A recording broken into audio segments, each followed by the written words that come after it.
Hello and welcome to Chandigarh Civil Services.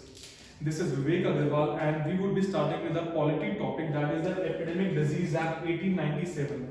जो हमारा आज का टॉपिक है that is related to only one disease that has been impacting the whole globe, and the disease is called COVID-19 or Wuhan coronavirus or Chinese coronavirus. So before starting with the topic of Epidemic Disease Act 1897, now let's see what does the term epidemic means. अगर हम epidemic देखते हैं कि if the question arises in the prelims कि what does the term epidemic mean, so you should know कि what are the four broad criterias on which we can term anything on which we can define anything as an epidemic. हम चार चीजें देखेंगे कि जिसके ऊपर हम किसी भी चीज को एपिडेमिक कंसीडर या डिफाइन कर सकते हैं. तो पहली चीज उसकी होगी कि उसकी जो ग्रोथ है वो कंट्रोल्ड नहीं है, that is no controlled growth. जैसे हमने कोविड सिनारियो में देखा कि जो कोविड की ग्रोथ है वो कंट्रोल्ड नहीं है. पहले वो कुछ लोगों को हुआ, it has been impacting a few people, उसके बाद it has been spreading very drastically and very rapidly, so it qualifies the criteria of no controlled growth. Second is it is impacting the entire country और a entire place. अगर हम epidemic की बात करते हैं, when it has been impacting the whole territory of a country, that is the entire country or a very large amount of place, so it is termed as an epidemic. तीसरा हम देखेंगे कि it has to be highly communicable.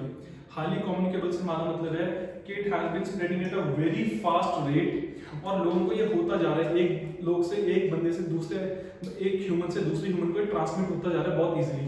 so it is very highly communicable and spreading at a very fast growth या very fast rate of जिसकी spreading बहुत ज़्यादा speed up है. अगर हमें क्वेश्चन आता है कि और हमें ऐसे कोई चार टर्म्स दी होती हैं कि आपने एपिडेमिक को बताना है कि एपिडेमिक क्या होता है, तो हम ये चार चीजें देखेंगे. अगर इन चारों क्राइटेरिया में से हमारे क्राइटेरिया फुलफिल होते हैं तो we term it as an epidemic. पर आपने ये देखना है कि इंटायर कंट्री का मतलब है कि if it is impacting one country then it is called epidemic, and when it crosses the territorial limit of the country then it is termed as pandemic. तो जो कोरोना वायरस है कोविड-19, ये world wide it is a pandemic, but country wide it is termed as an epidemic. तो हम देखते हैं कि पहले हमने देखा कि व्हाट इज एपिडेमिक. हम देखते हैं जो हमारा एपिडेमिक डिजीज एक्ट 1897 है, इसकी जेनेसिस क्या थी. So as we all know कि 1896 जब bubonic plague affected the people of Bombay and many thousands of people died due to the bubonic plague. So उस टाइम जो ब्रिटिश गवर्नमेंट थी या कॉलोनियल गवर्नमेंट थी, they enacted a law that is epidemic disease act to contain the spread of bubonic plague in Bombay. So एक उन्होंने बहुत अच्छे provisions दिए उस एक्ट के अंदर. जो चार सेक्शंस एक्ट के हैं, they have given the 4 sections जिसको हम आज भी फॉलो करते हैं. और जैसे हम देखते हैं कि एक्ट है, एक एक्ट बना, उसकी जेनेसिस क्या थी, हमने जेनेसिस देखी. अब इम्प्लीमेंटेशन देखेंगे. जैसे आप लोग देख लो कि कर्फ्यू की गाइडलाइंस आ रही हैं आपके पास, लॉकडाउन की गाइडलाइंस आ रही हैं, फिर अनलॉकिंग हो रहे हैं डिफरेंट फेजेस. सो सबके पीछे एक रीजन है. जब ordinary law of the state fails तो कुछ रेगुलेशंस न्यू फॉर्म करते हैं स्पेशल, वो इस एक्ट के अंदर फॉर्म की हैं, जिसको हम देख रहे हैं कि the things we are experiencing in the form of curfew and lockdowns. अगर हम सेक्शन 1 की बात करते हैं, it tells us the title and extent of the act. Title में क्या है, हमारा टाइटल है एपिडेमिक्स डिजीज एक्ट 1897. एक्सटेंट इसकी territory of India, territory of India से इंटायर टेरिटरी ऑफ इंडिया, जिसमें इंडिया के सारे पार्ट्स होंगे. इसकी एक्सटेंशन वहां तक इट कैन बी अप्लाइड. और ये कौन सी मिनिस्ट्री अप्लाई करती है, health ministry of union and states. As health is a state subject, तो Health Ministry of Union and States apply this act. हम section 2 की बात करें, it states that कि जो states and union territories हैं, when the ordinary law fails, so they have to formulate regulations to curb the spread of disease. तो जैसे हमारा ये वायरस है कोविड-19, इसको कंटेनमेंट, इसकी कंटेनमेंट के लिए, इसके स्प्रेड को उसको रोकने के लिए we are using section 2 of the Epidemic Disease Act 1897. इसमें regulations होती हैं लाइक कि आपने यहाँ नहीं जाना है, या रिस्ट्रिक्शंस हैं, आपको एक टाइम लिमिट दे रखी है. जैसे हम एक्सपीरियंस कर रहे हैं कि कई स्टेट्स में टाइम लिमिट है from 5 AM to evening 6 PM, उसके बाद कर्फ्यू लग जाता है, वीकेंड लॉकडाउन है. तो ये सारी प्रोविजन है सेक्शन 2 के अंदर गिवन. फिर हम सेक्शन 3 की बात करते हैं, it deals with the penal provisions. Penal provisions कैसे हैं कि अगर आप बाहर जाते हो या वॉयलेट करते हो, देन वो आपको चलान करते हैं, आपको जेल या इम्प्रिजनमेंट हो सकती है. जैसे आपने देखा होगा कि कई जगह पुलिस डंडे मारती है, या रोकने के लिए to contain the spread of the disease वो रिस्ट्रिक्शंस लगा रहे हैं, बैरिकेड्स हैं. तो ये सारे प्रोविजंस सेक्शन 3 में दिए हुए हैं, कोई वेग प्रोविजंस नहीं है.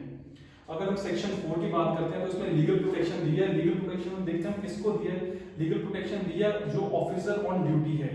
ऐसे नहीं है कि अगर आप ऑफिसर कोई ऑन ड्यूटी है, आपको रोक रहा है, आप उसके साथ आप गुस्सा करते हो, आपकी एनिमोसिटी, आप उसको मारते हो, तो ऑफिसर के पास लीगल प्रोटेक्शन है अंडर दिस एक्ट कि वो इस एक्ट के थ्रू अपना काम कर रहा है, चाहे वो फ्रंटलाइन वर्कर्स हैं, डॉक्टर्स हैं, पुलिस पर्सनल्स हैं, आर्मी वाले हैं, या कोई भी स्टेट की मशीनरी है, तो they have legal protection under section 4 of this act. अब हम देखते हैं कि जो ये एक्ट है, क्या it is for the very first time that it has come into play? No, ये कोई पहली बार नहीं है कि एक्ट की रेगुलेशंस अप्लाई की गई हैं। अगर हम लास्ट डिकेड का देखें, लास्ट 10 इयर्स का डाटा उठाते हैं, देन वी विल सी कि 2009 पुणे में स्वाइन फ्लू आया था। To contain the spread of swine flu in Pune, they have applied the provisions of Epidemic Disease Act 1897. फिर 2015 में चंडीगढ़ में due to dengue and malaria, जब उन्होंने कहा कि डेंगू एंड मलेरिया बहुत ज़्यादा एक्सटेंट पे हैम्पर कर रहा है the people of Chandigarh, then the UT administration of that time applied the same act to contain the spread of dengue and malaria in Chandigarh. अब रिसेंटली 2018 में गुजरात में to spread the containment of cholera, they have applied the same act. तो ऐसा नहीं है कि यार कुछ फर्स्ट टाइम अप्लाई किया जा रहा है। इन लास्ट 12 इयर्स हम देखते हैं तो 2009, 15 एंड 18 में अप्लाई हुआ है, फिर 2020 में आप सबने देखा कि अप्लाई हुआ है, अब 2021 में भी अप्लाई हो रहा है। तो it is a very important act from prelims point of view. और इसमें हम दो चीजें और देखें इस एक्ट में। हमने एक्ट की बात तो कर ली कि सेक्शंस क्या क्या कहते हैं, हम देखते हैं कि कोई बंदा जब वॉलेट करता है तो कौन कौन से बंदे इसके अंदर भोग हो सकते हैं। As we know कि जो इसका एक्सटेंट है, it is the territorial limit of a country. Territorial limit में कोई भी बंदा, not only citizens, अगर foreigners भी आके हमें ये इस एक्ट को एक्सप्लॉइट करते हैं या इसको वॉलेट करते हैं, तो they can be booked under the law। आपने एक बात ये याद रखनी है, और दूसरी बात आपने ये याद रखनी है, जो सेक्शन 2 में दिया हुआ है, जो रेगुलेशंस फॉर्मुलेट होंगी इसके अंदर, और जो डेफिनेशन है इस एक्ट में उसमें दिया हुआ है कि अगर रिस्पाइट हम दे रहे हैं तो फर्स्ट रिस्पाइट हम देंगे अपने कॉमन सिटीजन्स को, उसके बाद दूसरे बंदों को। तो इसमें दो चीजें बहुत जरूरी याद रखने वाली कि अगर जो इसका एक्सटेंट है that is the territorial extent of the country. इसका मतलब कि अगर कोई भी बंदा जो टेरिटोरियल लिमिट्स में है इंडिया के, अगर वो इसको वॉयलेट करता है, rather it be a foreigner और an Indian citizen, they can be booked for the violation of this act. और सेकंड बात आपने याद रखनी है, जब रिस्पाइट मिलती है इस एक्ट से, respite in the form of vaccines, या आपको आइसोलेट करते हैं या हेल्थ केयर सिस्टम में मिलता है, तो पहले कॉमन सिटीजन्स को दिया जाएगा, उसके बाद दूसरे लोगों को दिया जाएगा। So this is the topic for the day. Keep studying the topic, इसको पढ़ो, रिवाइज करो, because it is highly probable कि क्वेश्चन इसका किसी ना किसी फॉर्म में आ सकता है, आइदर इन प्रीलिम्स और mains. Thank you so much.